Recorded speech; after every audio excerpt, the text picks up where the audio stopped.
There's a calm surrender to the rush of day when the heat of rolling wind can be turned away. An enchanted moment, and it sees me through. It's enough for this wide-eyed wanderer just to be with you. Well, good morning, everyone, and happy Friday. My beautiful wife, is at work, and Kevin was feeling a little bit better, so I thought I'd come on and because I've been doing a lot of reminiscing about this 3-year journey that led me up to, meeting the love of my life. And, it's just been an amazing, how many weeks has it been now? I imagine 15 weeks. It's coming up on 15 weeks now since we met and got married and moved in together and started this amazing life together. But, it all started a little over 3 years ago. I had been through quite a bit. I had lost my mother and got divorced after 23 years and lost my dad, and then I lost my son. And then I got remarried right after that and for another 4 years. And, I just went through two terrible relationships for, 27 years. I poured out a whole lot of love in both of them and just really never got anything back. And, I really did. I tried to love my family. I tried to love everybody that I ever tried to love. I tried to love with all my heart. And, it just I never seemed to get, back anything that I was pouring out.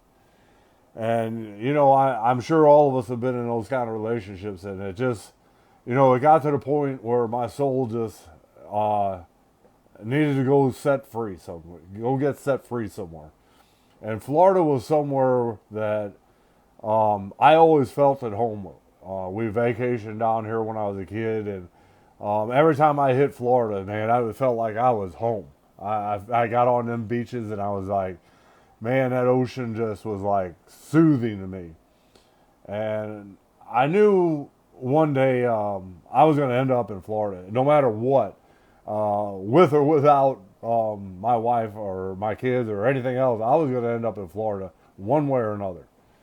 And after my second divorce, I mean, it was literally the day of my son's that passed away. It was his birthday, and my divorce of my second wife. And I had already had my truck packed, and I left. I left that day, and I headed to Florida. And I wasn't really, how do I say this, adequately prepared for what was about to happen over the next 3 years. But let's just say this. Something inside my soul was calling me. And I had to go find out who I was. Because I had been buried by what everybody else in this world wanted me to be. And I made a hell of a life for myself. I worked hard, and I had a nice farm in my first marriage. I had a nice place. I had all the nice things in life. And the only thing that was missing in my life was somebody that loved me. And, I mean, truly loved me. And so I really never really knew what it was like to feel that kind of love. So when I left for Florida, there was just something calling me, and I really did. I had wrote out all my hurts and pains, and I knew I had to do something to heal these wounds because I just felt so abandoned. I felt left behind. And so I picked back up my pen, which was something that I really loved doing when I was a kid. I used to love to just write my heart out, whether anybody ever read it or not, whether it ever became a song or got in a book or whatever it was. Writing was always my release. It was always my way to soothe my soul or bring me back to my peace. And so I started picking up my pen again, and I really did. I found a gift that God had given me of words that somehow I could make them twist and bend and turn around and rhyme and reason and just tell a story. And I found out that, by letting all the hurt go and letting the past go and really talking about, what I really wanted in my life, my hopes, my dreams, what I would and wouldn't settle for, and I set boundaries in my life and all these other things. I ran into a lot of roadblocks. I ran into a lot of people. I was looking for love. I'm not going to lie. I was looking for the woman that I knew that could just love me, because I knew she was out here. I knew she was in Florida, as a matter of fact. I knew I was close. So for 2 years I sat in Sarasota, but before I went looking for her, I really did. I had to spend a lot of time alone. I had to really think to myself, what is it? What is going to make you dive right in? If you come face to face with this woman that you just can't seem to get out of your dreams, out of your head, out of your mind, out of your heart and soul, if you ever meet her, what is she going to see when she looks at you? Is she going to see everything that she ever dreamed of, everything that she's ever wanted? Or are you going to be the answer to her prayers too? Because it can't be this one-sided relationship no more. I can't be the one giving it all. She's got to want me as much as I want her. And so I wrote it all out, and I did. I wrote out every feeling, every emotion, everything that I was feeling. And it really did. It brought a lot of people into my story. There's some of you that have been following my story for 3 years now. And God bless you. You encouraged me when there was times I wanted to give up. You inspired me when I didn't think I was a good enough writer. You told me keep on going. What you're writing and what you're saying helps. And I couldn't believe it. I couldn't believe that being so open and honest and authentic and pouring my feelings and my heart out would attract such beautiful people. But it did. It attracted some amazing people. People that told me their lifelong stories. People that poured their heart out to me and told me that what I was doing helped them. And I was just in awe, because I really did feel like I was doing what God was leading me to do. And for every heart and soul that I touched, believe me, I got touched back tenfold. The love I poured out came poured back in from all over the world. And the next thing I knew, I had a lot of people in this group that I had started, and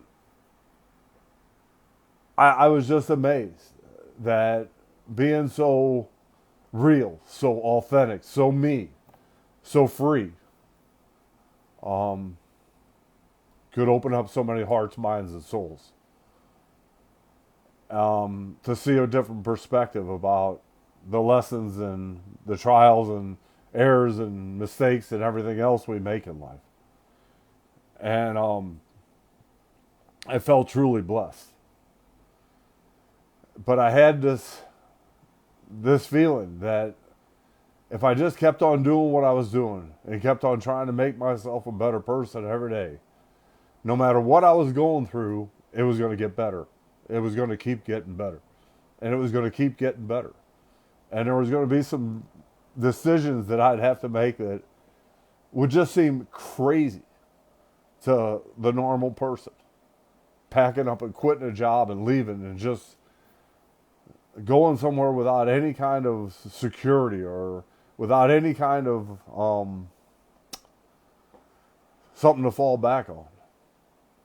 And, it did. It took a lot of faith that God was truly leading me down this road. And, after I spent 2 years in Sarasota writing behind Ringling College, which is just truly a magical town. Um, I really did. I felt like I had found my magic. I had found a gift that God had given me that was meant to be shared. Whether I sold 1 million books or I touched one person's heart and made him keep on trying, what I was doing was important. And so, around this time last year, a little bit more than a year ago, I was working at the newspaper and I was, writing, and my life was seeming to be in a standstill. And I really was. I was praying to God, give me some kind of sign. Tell me what to do. I feel like I've done my work here, but there's more. There's something out there waiting for me. Those dreams that I have of finding this true love, she's out there. She's waiting for me. And, I met someone from here up in Winter Haven, and, you know, the winds of change were blowing. And even though I kind of knew when I came here that this wasn't the one, that I was willing to give it a try to see where it went. I was open at that point in my life to where if the right person came along, I was willing to dive in head first. But I did. I kind of made a hasty decision.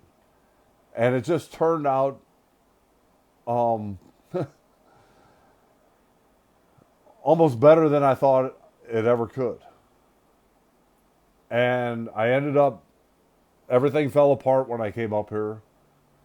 And it's funny because when that was all happening, my good friend Tracy was worried about me, and she asked me if I was doing all right. And I said, Tracy, this may sound really stupid. This may sound strange as hell. But it looks like my life is just falling apart and that I'm falling to pieces. And, I'm desperate. I'm just, drowning.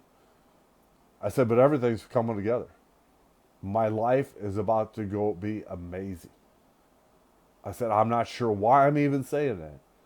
But I said, you watch. Something amazing is about to happen in my life.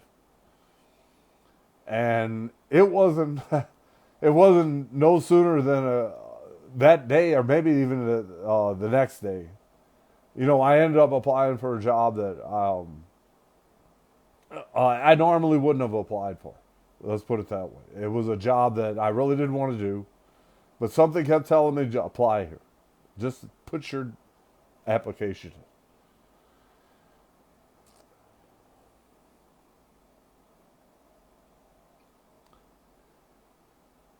My friends, I can't tell you how God works, but that was a magical day. I went and applied for a job, and got offered a job that had really nothing to do with the job that I applied for. And I got to work outside and do things that I love to do, and um, beautify places and landscape places, and just be out in God's green earth, soaking up the sun and sweating, and really having a loving my job. And then that turned into being working out at Cotton Ridge Ranch, which was just a godsend. I got to go out there and take care of the animals, and be out on the farm, and the people I worked for were just amazing to me and treated me so well. And then I really did. Everything in my life seemed to be going well. I had my place. I had my roof over my head. And, July came. I was out running around and, meeting people. And I thought, man, it's going to happen. I'm going to meet this woman of my dreams. And then I took an ambulance ride.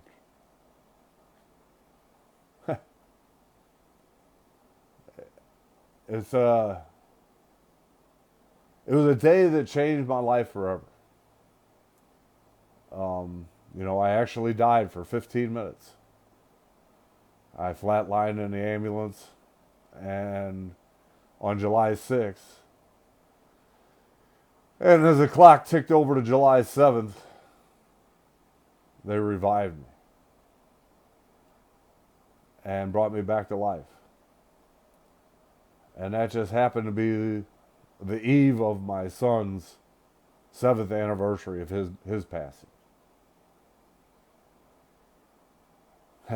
Yeah, I know.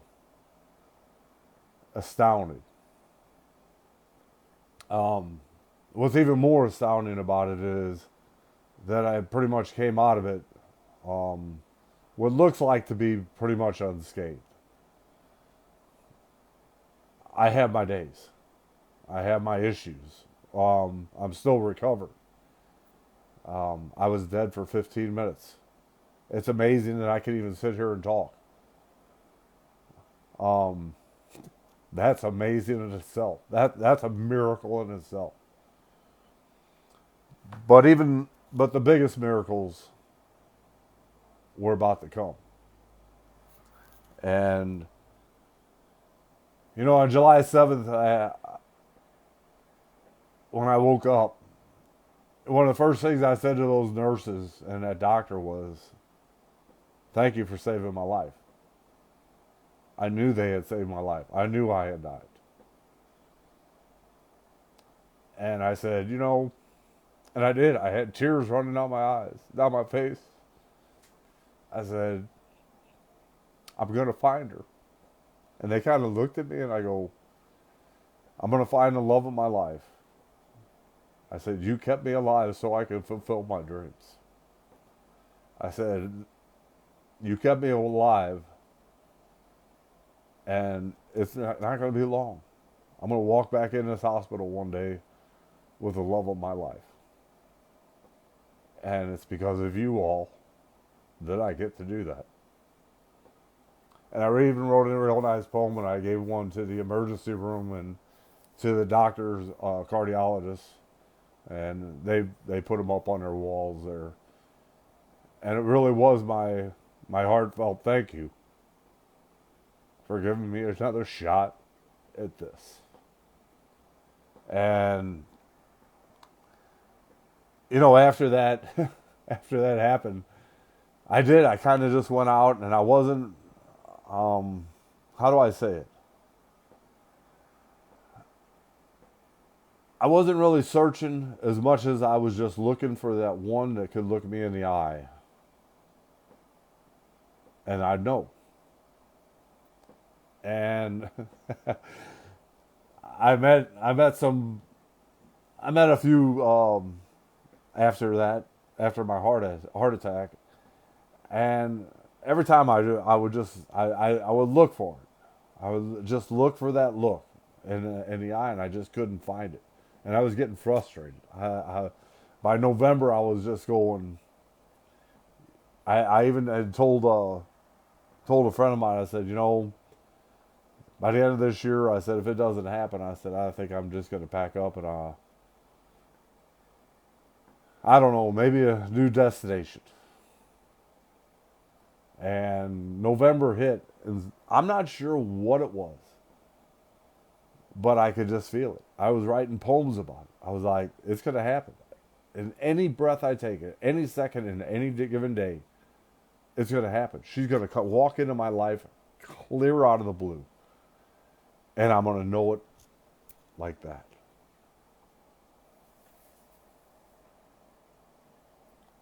And then, I'm sitting here on a Sunday morning after I'd been out on Friday night and really was just disgusted at what I had seen out. And, I sat down by the lake that night, and I really did. I had a one-on-one with God. I said, I've done this journey for 3 years now. I've done everything I feel like that you've asked me to do.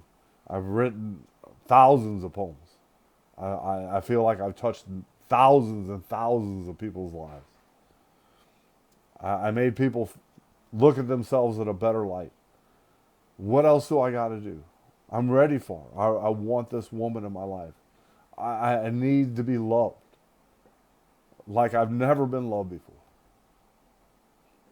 And I was almost in tears. I was just like, please, just bring her into my life. I don't care how you do it. Just bring her into my life. And I woke up. I woke up Sunday morning. I'd done some writing, and I was just sitting there, and I get this message from this young, beautiful girl, and I'm not sure why she messaged me. She can't explain why she messaged me, but she did, and it was the answer to both our prayers. It was just an amazing connection. I've never, I never thought I'd be talking about forever with somebody after not even never meeting them, just talking to them on the phone. That's how magical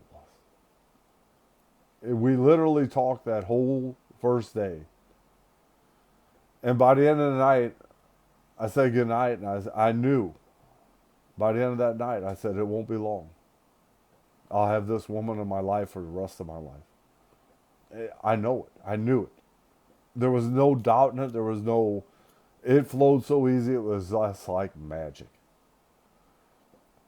And then, circumstances had it, and again, almost unexplainable how it happened, but, I told her I wanted to meet her daughter, that I wanted to meet Cammie. And I already had this, it's weird, but I already felt this kind of connection with Cammie. And I really didn't know much about her. And so we set up a meeting at McDonald's, Cammie's favorite place, with her chicken nuggets. And when they walked in, it was just like family. It just felt like home. Me and Cammie connected like she knew me forever. They were going back to Daytona, and I asked Cammie if I could hitch a ride. And she said, yeah, come on, we'll build some sandcastles and search for sand dollars. And I said, that sounds like an amazing, fun time. And it was. It was like we just fell into being a family. And by the time we got back from Daytona, I wanted to question everything about it. I wanted to make sure that this is what I wanted. There was a little girl's heart involved. And it's such a beautiful heart. That little girl's got such a beautiful heart. And I said, you either dive into this and give it everything you got, or walk away. I couldn't walk away if I wanted to. And she wouldn't have let me. I'm not sure why, but she truly loves me. She shows it every day in so many different ways, and I try to do the same back to her because she deserves it. She's an amazing person, and she's got a pretty amazing mom. Hi, Mom. Too. They're just really, really good-hearted people. And I'm not sure why she fell in love with me. And I even doubted that she could love me. But she does. And she took care of me these last couple days. God love her. I just asked her to go up and get me a salad and some pudding, and she come back with a grocery bag full of organic stuff that will help my insides feel better. She wants me to stay alive. She wants us to thrive together. She wants me as her husband for the rest of her life. And I've got to do everything I can to get back healthy because I want to give her the best. She deserves the best from me. And I'm going to be the best I can possibly be for her and that little girl. Cammy and me just. I wish I could tape some of our little connections that we have, but we just connected like me and her mom. And Beverly's seen us together, and I think she approved right off the bat, and rightfully so.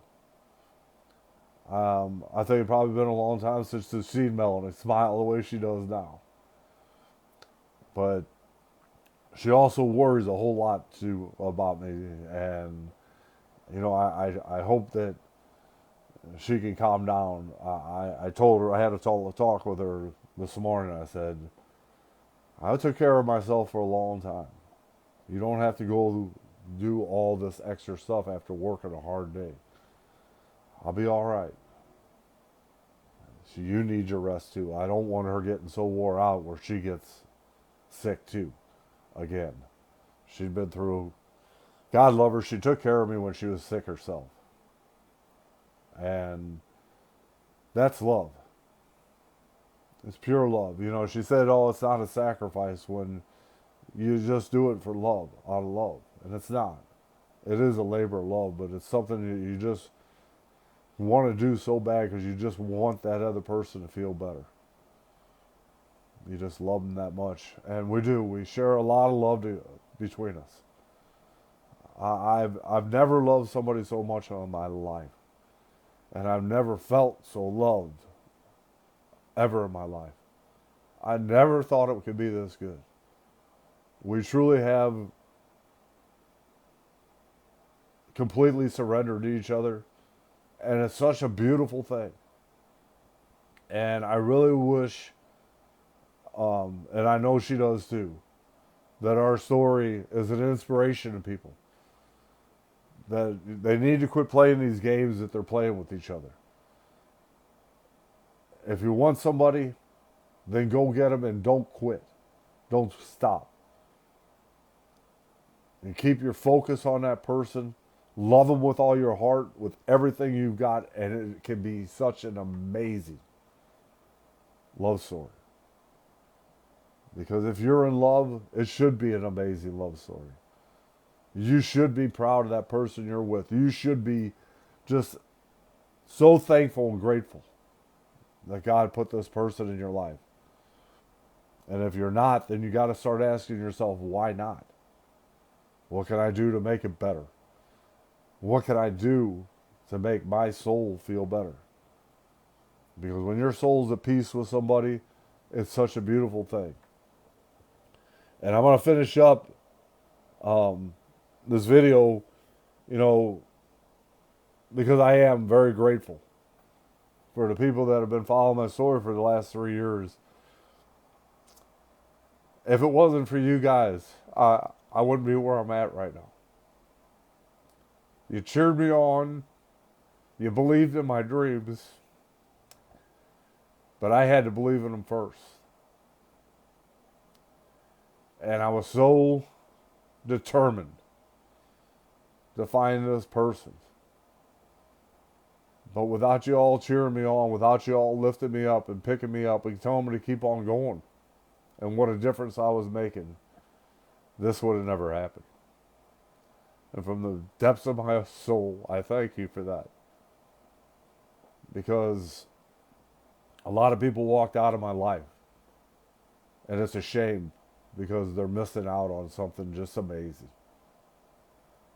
But I had a whole lot of people walk into my life. And that was even more amazing. That just blows me away every day. And me and Melanie started keeping it magical. For those of you that have joined our page, it is now up over 700 followers. Melanie's got a poem out there that is on the brink of reaching 50,000 views. I've got several that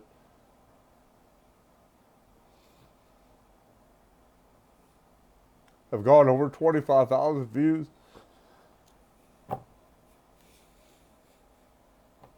How, I have no idea. But it's truly God working a miracle and keeping it magical. And we do. We feel so blessed that we found each other. And we know, just by the reading the comments and everything so far, that our story is touching a lot of lives. So many people have told us, keep on telling your story. These are the kind of stories that need to be out there. These are the kind of things that need to be told. And we agree, 100%. And I'm gonna get this place all cleaned up, and I'm gonna make my wife a nice dinner, and I'm gonna go pick up Cammy later on, and we're gonna come back and have a nice dinner, and maybe I'll be able to talk my better half in doing episode number 21 of Keeping It Magical TV. This isn't really a Keeping It Magical video, but I'll probably post it on our wall anyway. But again, we have started a YouTube channel, Keeping It Magical on YouTube, and we've got quite a few videos on there, including some solo videos of this guy telling the world about what I had found before we started doing the joint videos. And so it had been a while since Kevin did a solo one, but I think it is a beautiful thing, and I hope I can be an example to more guys out there, because our Keeping It Magical page is starting to get more guys on it, and I like that. That maybe I can inspire more guys to open up their hearts and be willing to love with everything they've got to give. Give it one more shot. Maybe you'll just find this amazing woman that'll give it back to you. Because I think a whole lot of women would just love to give a guy everything they've got, if they could just find that one guy that would just give them everything they've got. Because when two people do that, it could just be an amazing journey together. And you can build a foundation and a life full of love that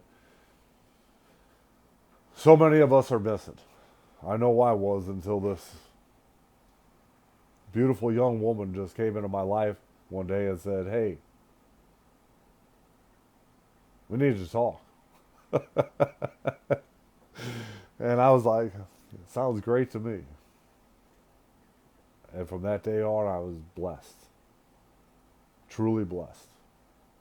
And I'll never forget that. I'll never take it for granted.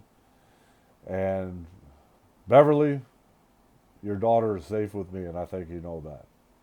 I love you guys. I hope you enjoyed my little speech. But again, this wouldn't have happened had a lot of other things not happened. The people that cheered me on, the people that prayed for me, I couldn't have been here without you. And I thank you. But I also had to go heal myself. I had to be ready. I had to make myself into this man that when this amazing woman looked at me, she'd go, that's him. That's who I'm looking for. And it was a hard job. A lot of lonely nights. But I couldn't settle for anything less than this. And it is truly amazing. We're going to keep it magical. And thanks for following our page, guys.